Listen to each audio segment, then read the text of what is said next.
We got this new channel coming out, Driving with 60BaeGrey. Oh, no cap. Driving with 60BaeGrey. No cap.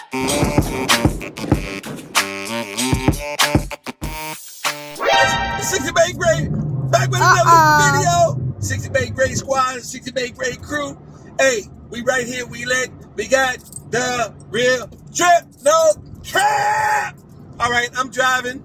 And people out here driving, man, they out here tripping. All right, so, yeah, man. But as you can see the, I don't know if you can see the cars behind me, but I'm passing them. You can see that truck that I just passed. But anyway, story time. I got arrested a few videos ago, and man, I've been arrested a couple of times, but it's not like what you think, right? So I'll tell you this story. I guess I like names, in business. I got 60BaeGrey, the real Jip, got it on my shirt. Hey, comment, like, subscribe, and share. If you post notifications white, that ain't right. If you post notifications black, it's supposed to be like that, no cap. All right, I just had something to eat. My apologies.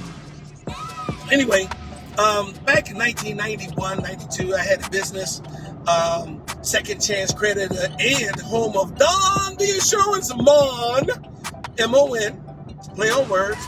Anyway, I was moving into my office. We're talking about getting arrested or having an encounter with the police. In this case, this is a crazy story, right? So anyway, the guy was looking at my car. I'm like, what you want, player?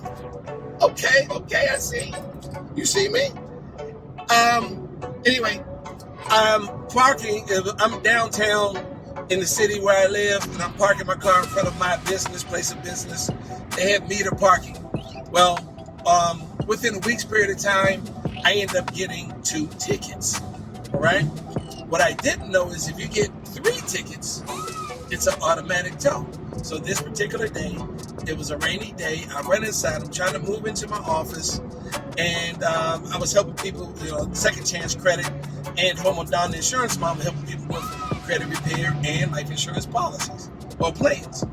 And so anyway, I run inside to take some equipment in. I come back out. There was a ticket there, and there were the meter people never left. Matter of fact, I had a big truck, right? It was a Toyota truck, and I had tricked it out like I'm gonna trick out this car. I had tricked it out, so it was looking real aggressive, right? It looking real like I'm in the hood aggressive, okay? Tinted windows, the whole 9. All right. So the meter people called in reinforcements. Dude, so I get in my car and I try to get out of the parking space, and then they all ran to their vehicles and they blocked me in, so I couldn't leave. I'm like, "Boy, what y'all on? What's going on?" So I'm like, I rolled down the window. "Y'all need to move out the way. Move out the way. I'm not playing. Move out the way." And so they like, "No, you know what you did." "Really?" "You know what I did." So I said, "Dude, man." So then I said, "Where's the supervisor?" The supervisor was there, right? And supervisor comes over. It's like, "You got 3 tickets in, and you got 3 tickets and it's an automatic tow." I said, "Bro, stop playing with me, right? Tow for what? Come on, man. The 3 tickets I had, I got 2 this week and 1 today." Anyway, so it was an automatic tow. So we're going back and forth. I'm arguing with the dude. We're raising our voices, but we were reasonable people, all right, and it wasn't like over the top. So by this time, one of the other meter people called the police. So the guy comes out, or the police officer shows up, and I'm telling you, no cap. Listen, I'm 98% 100, 2% no cap when I'm telling my stories. 98% 100, 2% no cap. Guy comes out the car, looked like Lou Gossett, the hair. If you know the Lou Gossett and the officer and the gentleman,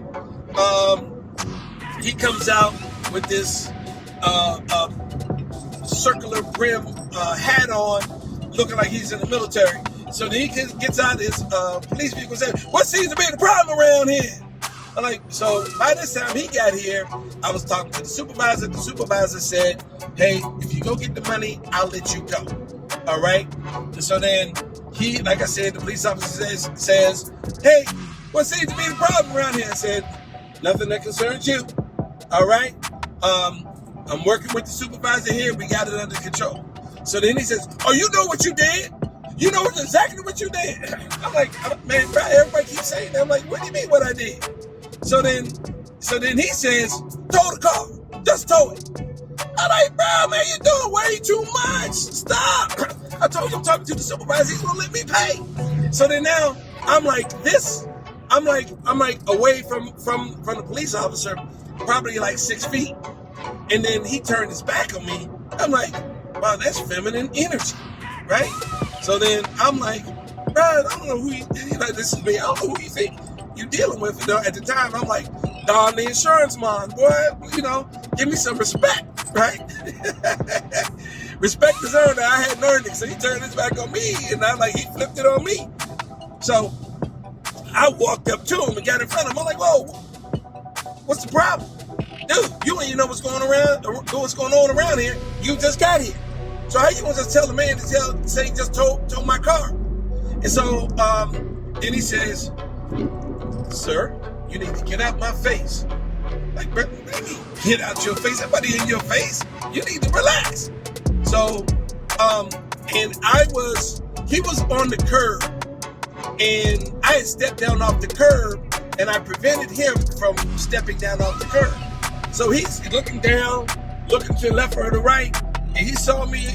I was standing not in the street, but right on the curbs, one step off the curb. He says, you need to get out the street. I'm like, man, ain't nobody in the street. And so then he says, you say one more word, I'm locking you up with disorderly conduct. I said, bro, you are tripping, right? He said, that's it. I had enough of your ass. He took me like, oh, he snatched me up. And then, just like in the other video, y'all seen the movie, those movies when the police take the suspect or they quote unquote perceive to be a criminal.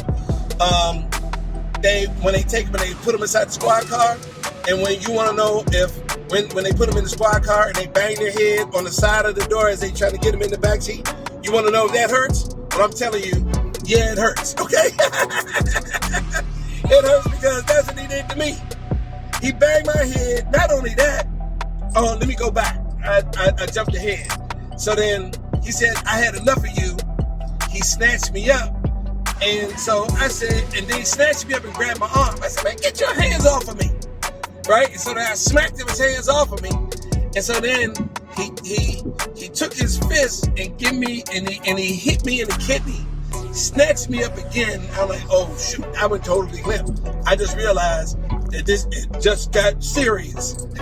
Things just got serious. So I get punched in the kidney, and he pulls out his baton, grabs my arm. It's a forearm baton, grabs me up, grabs my shirt, gets me in the car, bangs my head on the rail of the hood, and then gets me in the car. And then he takes me down to the precinct, and he's like, oh, I got you. So anyway, that's my story. I get to the precinct, and he's like, oh yeah, I'm gonna find something on you. But he didn't find anything on me. And he ended up letting me go. He was salty about it because he couldn't find anything on me. So after I was in there for 6 hours, and locked up for 6 hours. Actually, they shackled me down, my feet and my hands. They shackled me to a rail. It's like it was all metal, so it was stainless steel. And they had shackled my hands up. I couldn't move, and but he couldn't find anything on me. So ultimately, he had to let me go. So that's one of my stories of being arrested. I got another one. So 60BaeGrey, the real Jeff. That story time. While we driving, we gotta tell stories. We out here vibing and having fun. So hey, these are like vlogs. I'm not going to edit this. But in real time, I'm just trying to give you the raw, unedited version of what's going on. So, 60BaeGrey, the real drip. For all you intellectual people, my name is 60BaeGrey. I am the real drip. No cap. And that's facts, no cap. Later.